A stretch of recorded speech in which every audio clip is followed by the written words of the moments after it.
Hello नमस्कार दोस्तों, मेरा नाम है कपिल और स्वागत है आप सभी का फॉर आपकी सक्सेस में। फ्रेंड्स, इस वीडियो में अभी हम लोग देखने वाले हैं महाजनपद काल एवं मगध साम्राज्य का उत्कर्ष से संबंधित टॉप 30 क्वेश्चन आंसर को, जो लगभग सभी प्रतियोगी परीक्षाओं के लिए अति महत्वपूर्ण होंगे। तो इसलिए आप इन्हें याद कर लीजिएगा, ठीक है। और आप इस वीडियो का फ्री पीडीएफ फाइल भी डाउनलोड कर सकते हैं, जिसका लिंक इस वीडियो के डिस्क्रिप्शन बॉक्स में दिया हुआ है, या तो फिर आप मेरा टेलीग्राम ग्रुप ज्वाइन करके वहां से भी फ्री में आसानी से इसका पीडीएफ फाइल डाउनलोड कर सकते हैं। टेलीग्राम ग्रुप ज्वाइन करने का लिंक भी इसी वीडियो के डिस्क्रिप्शन बॉक्स में दिया हुआ है। ओके, तो चलिए क्वेश्चन की ओर बढ़ते हैं। और पहला क्वेश्चन है, 16 महाजनपदों का उल्लेख किसमें मिलता है। देखिए, भगवान बुद्ध के जन्म से पूर्व लगभग 6ठी शताब्दी ईसा पूर्व में भारतवर्ष जो है 16 महाजनपदों में बटा हुआ था। इसका उल्लेख हमें बौद्ध ग्रंथ के अंगुत्तर निकाय में मिलता है। एक जैन ग्रंथ है भगवती सूत्र, उसमें भी इन 16 महाजनपदों का उल्लेख मिलता है, लेकिन उसमें क्या है कि इन महाजनपदों का नाम कुछ अलग है, ठीक है, भिन्न है। क्वेश्चन नंबर 2, बिंबिसार के समय में मगध की राजधानी कौन सी थी। बिंबिसार जो कि हर्यक वंश का संस्थापक था, उसके टाइम उसकी राजधानी राजगृह थी। राजगृह को गिरिब्रज के नाम से भी जाना जाता है। यह वही राजगृह है जिसका वर्तमान नाम राजगीर है। क्वेश्चन नंबर 3, मगध की प्रथम राजधानी कौन सी थी। मगध साम्राज्य जो कि 16 महाजनपदों में सबसे मजबूत और शक्तिशाली महाजनपद था। मगध पर शासन करने वाला सबसे प्राचीन वंश बृहद्रथ वंश था, जिसका संस्थापक बृहद्रथ ही था। इसकी राजधानी गिरिब्रज या राजगृह थी, यानी मगध की प्रथम राजधानी गिरिब्रज या राजगृह थी। इसका राइट आंसर है ऑप्शन ए। बृहद्रथ वंश के बाद आता है हर्यक वंश, जिसका संस्थापक बिंबिसार था। इसके समय भी मगध की राजधानी राजगृह ही थी। हर्यक वंश के बाद मगध पर शासन किया शिशुनाग वंश, फिर आता है नंद वंश, उसके आगे फिर मौर्य वंश, ठीक है। क्वेश्चन नंबर 4, किस शासक द्वारा सर्वप्रथम पाटलिपुत्र को राजधानी के रूप में चयन किया गया। देखिए, हर्यक वंश का जो पहला शासक था बिंबिसार, उसकी राजधानी कहाँ थी, राजगृह थी। बिंबिसार का उत्तराधिकारी हुआ अजातशत्रु, इसकी भी राजधानी वही थी, यानी राजगृह। इसके बाद आया उदायन, जो कि अजातशत्रु का बेटा था। उसने गंगा एवं सोन नदी के संगम पर एक नगर की स्थापना की और उसका नाम रखा पाटलिपुत्र। इस पाटलिपुत्र को उदायन के द्वारा ही सर्वप्रथम राजधानी के रूप में चयन किया गया था, यानी इस क्वेश्चन का राइट आंसर है ऑप्शन सी, उदायन द्वारा। क्वेश्चन नंबर 5, प्रथम मगध साम्राज्य का उत्कर्ष किस सदी में हुआ था। तो मगध साम्राज्य का उत्कर्ष 6ठी शताब्दी ईसा पूर्व, यानी 6ठी सदी ईसा पूर्व में हुआ था। क्वेश्चन नंबर 6, निम्नलिखित में से कौन सा एक ईसा पूर्व 6ठी सदी में प्रारंभ में भारत का सर्वाधिक शक्तिशाली नगर राज्य था। तो 16 महाजनपदों में जो सबसे मजबूत और शक्तिशाली जनपद यानी राज्य था, वह था मगध, ठीक है, यानी इसका right answer option C. Question number 7, Patna शहर का पुराना नाम क्या है। तो वर्तमान पटना शहर का पुराना नाम जो है वह है पाटलिपुत्र। यह वही पाटलिपुत्र है जिसकी स्थापना उदयन ने की थी और इसे अपनी राजधानी बनाई था। क्वेश्चन नंबर 8, प्राचीन काल में किस जनपद की राजधानी उज्जैन थी। तो इस क्वेश्चन का राइट आंसर है अवंती, ठीक है, ऑप्शन ए अवंती का। देखिए, अवंती महाजनपद जो है वह दो भागों में उत्तरी अवंती और दक्षिणी अवंती में बटा हुआ था। उत्तरी अवंती की राजधानी उज्जैन थी तथा दक्षिणी अवंती की राजधानी महिष्मती थी। अवंती आज का मालवा जो कि मध्य प्रदेश में है, तो इसी मालवा क्षेत्र का भाग था यह। कौशल की राजधानी कहाँ थी, श्रावस्ती, यानी श्रावस्ती या अयोध्या थी, ठीक है। गंधार की राजधानी तक्षशिला थी तथा अस्मक की राजधानी पोटली या पोतन थी। क्वेश्चन नंबर 9, 16 महाजनपदों में कौन सा एकमात्र ऐसा जनपद था जो दक्षिण भारत में गोदावरी नदी के किनारे स्थित था। तो देखिए, 16 महाजनपदों में अस्मक जो है, अस्मक ही एक ऐसा जनपद था जो दक्षिण भारत में गोदावरी नदी के किनारे स्थित था। नेक्स्ट क्वेश्चन है, उस राज्य का नाम बताइए जिसने पहली बार युद्ध में हाथियों का इस्तेमाल किया। तो पहली बार युद्ध में हाथियों का इस्तेमाल किया था मगध राज्य, यानी इसका right answer option D. Magadh राज्य में पाए जाने वाले जंगलों में पर्याप्त संख्या में हाथी थे, जिनका प्रयोग मगध सेना में किया गया था। क्वेश्चन नंबर 11, हर्यक वंश के किस शासक को कुनिक कहा जाता है।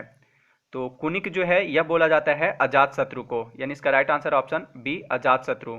उसने अपने पिता बिंबिसार की हत्या करके 493 ईसा पूर्व में मगध की गद्दी पर बैठा था। क्वेश्चन नंबर 12, उज्जैन का प्राचीन नाम क्या था।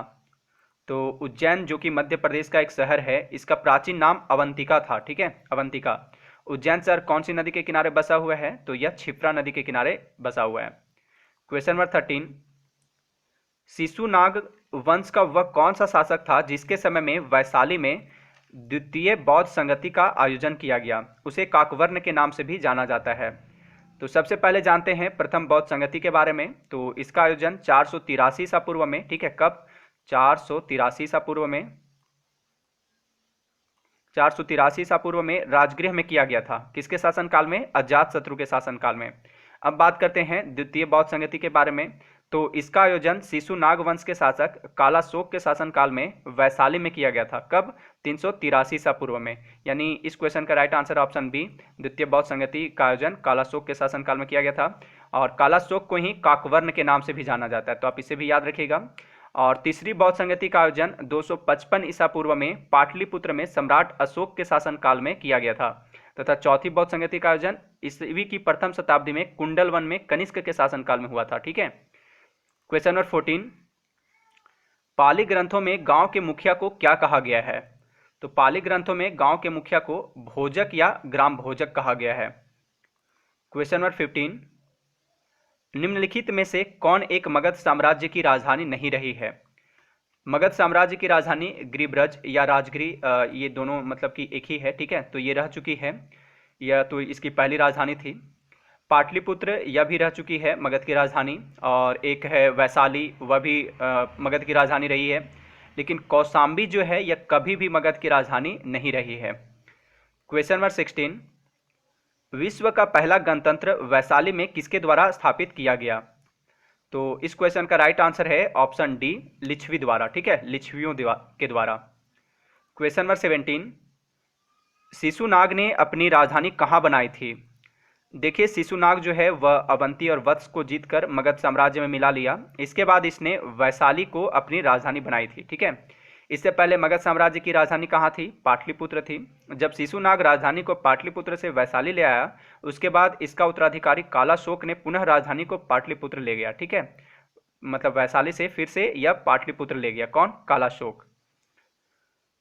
क्वेश्चन नंबर 18, नंदवंश का संस्थापक कौन था?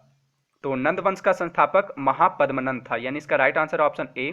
और यह जो धनानंद है यह इस वंश का अंतिम शासक था। ठीक है, तो यह भी क्वेश्चन पूछा जाता है कि नंदवंश का अंतिम शासक कौन था? तो धनानंद था। चंद्रगुप्त मौर्य ने अपने गुरु विष्णुगुप्त यानी चाणक्य की सहायता से इसी धनानंद को हरा करके मौर्य साम्राज्य की स्थापना की थी। क्वेश्चन नंबर 19, किस शासक ने गंगा एवं सोन नदियों के संगम पर पाटलिपुत्र नामक नगर की स्थापना की? तो वह था उदयन। ठीक है, उदयन, जिसने गंगा एवं सोन नदियों के संगम पर पाटलिपुत्र नामक नगर की स्थापना की और इसे अपनी राजधानी बनाई थी। क्वेश्चन नंबर 20, भारतीय इतिहास में नियमित और अस्थायी सेना रखने वाला पहला ज्ञात शासक कौन था? तो इस क्वेश्चन का राइट आंसर है ऑप्शन ए, बिंबिसार। ठीक है, बिंबिसार जो है यह भारतीय इतिहास में नियमित और अस्थायी सेना रखने वाला पहला ज्ञात शासक था। क्वेश्चन नंबर 21, कौन सा वंश भारत में पितृहंता वंश के रूप में जाना जाता है?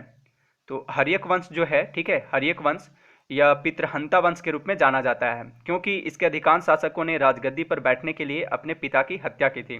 जैसे आप देखिए, अजातशत्रु ने अपने पिता बिंबिसार की हत्या कर दी, उसी प्रकार अजातशत्रु की हत्या उसके पुत्र उदयन ने कर दी, इसलिए हर्यक वंश को पितृहंता वंश भी कहते हैं। क्वेश्चन नंबर 22, सिकंदर के आक्रमण के समय उत्तर भारत पर निम्नलिखित राजवंशों में किस एक का शासन था? देखिए, जब यूनानी शासक सिकंदर ने भारत पर आक्रमण किया था, कब? 326 ईसा पूर्व में। ठीक है, उस टाइम उत्तर भारत पर नंदों का शासन था, यानी इसका राइट आंसर है ऑप्शन ए। और अगर बात करें कि उस समय नंदवंश का शासक कौन था, तो वह था धनानंद। ठीक है, जब सिकंदर आक्रमण किया था उस टाइम उत्तर भारत में तो नंदवंश का शासन मतलब था ही, लेकिन उस टाइम शासक कौन था नंदवंश का? तो धनानंद था, तो आप इसे भी याद रखिएगा। क्वेश्चन नंबर 23, हाइडेस्पीज या वितस्ता, जो कि आधुनिक नाम है झेलम का, ठीक है, और यूनानी भाषा में झेलम को हाइडेस्पीज बोला जाता था, का युद्ध जो है 326 ईसा पूर्व में किन किन शासकों के बीच हुआ था? तो इसका राइट आंसर है ऑप्शन बी, सिकंदर एवं पोरस के बीच। ठीक है, पहली बात कि सिकंदर ने भारत पर कहाँ आक्रमण किया था? तो भारत के पश्चिमोत्तर भाग यानी पंजाब वाला क्षेत्र में। उसके आक्रमण के समय पश्चिमोत्तर भारत पर दो राजा शासन कर रहे थे, एक था आम्भी और दूसरा था पोरस। राजा आम्भी जो था उसने सिकंदर के सामने आत्मसमर्पण कर दिया और आगे उसका पूर्ण सहयोग देने का वचन दिया। लेकिन राजा पोरस जो था वैसा कुछ नहीं किया और उसने आत्मसमर्पण के बजाय उसका विरोध किया। इसी बीच सिकंदर और पोरस के बीच एक युद्ध हुआ जिसका नाम था हाइडेस्पिज का युद्ध, ठीक है, या वितस्ता का युद्ध। यह युद्ध वितस्ता नदी यानी झेलम नदी के किनारे लड़ा गया था। राजा पोरस जो है इस युद्ध में पराजित हो जाता है और सिकंदर उसे पूछता है कि बताओ तुम्हारे साथ क्या व्यवहार किया जाए। तो पोरस कहता है वही जो एक राजा दूसरे राजा के साथ करता है। इससे सिकंदर इतना खुश होता है कि उसे उसका अपना साम्राज्य वापस कर देता है। लेकिन देखिए सिकंदर की सेना जो है व्यास नदी से आगे बढ़ने से मना कर दिया। क्यों? क्योंकि उस समय हिंदुस्तान की सबसे बड़ी सेना या फौज नंदवंश के पास ही थी जो उत्तर भारत में शासन कर रहा था। तो इनकी सेना की विशालता के कारण वे आगे नहीं बढ़े। फिर सिकंदर 325 ईसा पूर्व में स्थल मार्ग होते हुए भारत से लौट गया। 323 ईसा पूर्व में बेबीलोन में सिकंदर का निधन हो जाता है, ठीक है। चलिए नेक्स्ट क्वेश्चन देखते हैं। सिकंदर ने भारत पर कब आक्रमण किया? तो देखिए सिकंदर ने भारत पर कब आक्रमण किया था? 326 ईसा पूर्व में आक्रमण किया था। क्वेश्चन नंबर 25, सिकंदर की मृत्यु कहाँ हुई थी? तो सिकंदर जो कि कहाँ के था? मैसेडोनिया का रहने वाला था, ठीक है।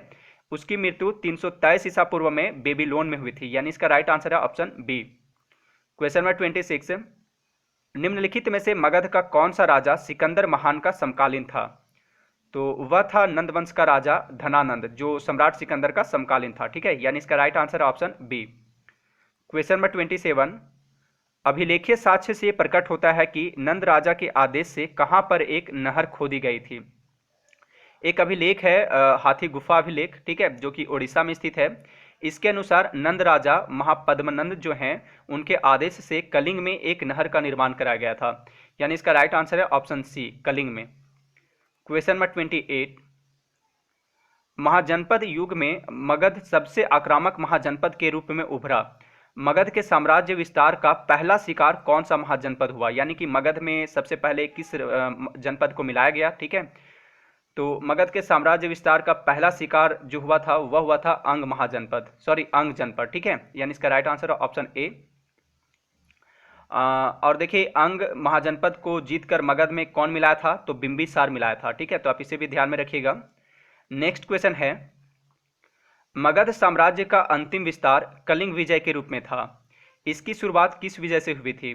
देखिए यह सेम वही क्वेश्चन है पिछला वाला, इसमें सिर्फ लैंग्वेज चेंज है। उसमें था कि मगध साम्राज्य विस्तार का पहला शिकार कौन सा महाजनपद हुआ था, और यहाँ पे है कि मगध साम्राज्य का विस्तार किस विजय से शुरू हुई थी? तो इसका आंसर है अंग विजय से, ठीक है, यानी इसका राइट आंसर ऑप्शन बी, अंग विजय से। यानी सबसे पहले मगध साम्राज्य विस्तार का पहला शिकार हुआ था, जिसे सबसे पहले मगध राज्य में मिलाया गया था, वह था अंग, यानी अंग विजय से मगध साम्राज्य का विस्तार हुआ था।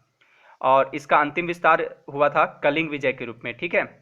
कलिंग को मगध साम्राज्य में कौन मिलाया था? तो महापद्मनंद ने मिलाया था।